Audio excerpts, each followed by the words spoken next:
બાળ મિત્રો, કેમ છો? મજામાં? મારું નામ ભાદાણી જયકુમાર છે.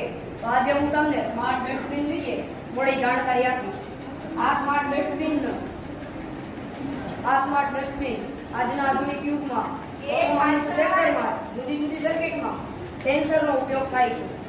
આ સેન્સરની કાર્ય પદ્ધતિ અને ઉપયોગિતા સમજવી આપણા આજના મોડ્યુલનો મુખ્ય હેતુ છે.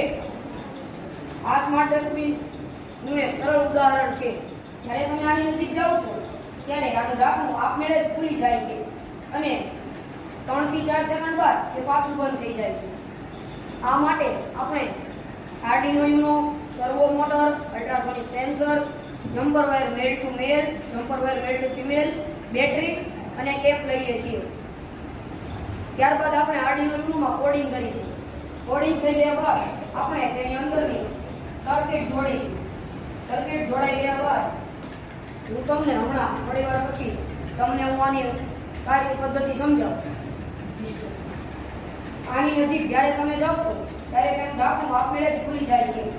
જે આ અલ્ટ્રાસોનિક સેન્સર હલનચલનની હાજરીને ઓળખી લે છે અને તેની મદદથી તે સર્વો મોટરને સિગ્નલ આપે છે અને સર્વો મોટર ફરે છે, જેનાથી ઢાંકણું ખુલે છે. તો ચાલો હું તમને હવે આને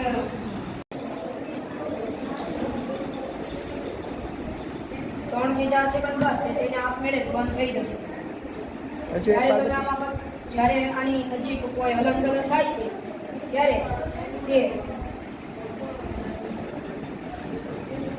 ત્યારે તે આપમેળે ઢાંકણું ખુલી જાય છે. 3 થી 4 સેકન્ડ બાદ પાછું બંધ થઈ જાય. આપણે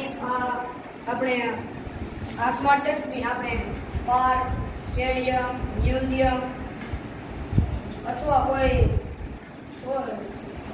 સ્વચ્છ જગ્યાઓમાં ઘણી બધી જગ્યાએ મૂકીએ છીએ. આમાં તે બધા ડસ્ટબિનમાં પણ આપણે અલ્ટ્રાસોનિક સેન્સર લગાવીએ, જેનાથી તેની નજીક જ્યારે પણ હલનચલન થશે ત્યારે તે ખુલી જશે અને આની મદદથી આપણે ડસ્ટબિનને અડવું પણ નહીં પડે અને સ્વચ્છતાનું પાલન પણ થતું રહેશે.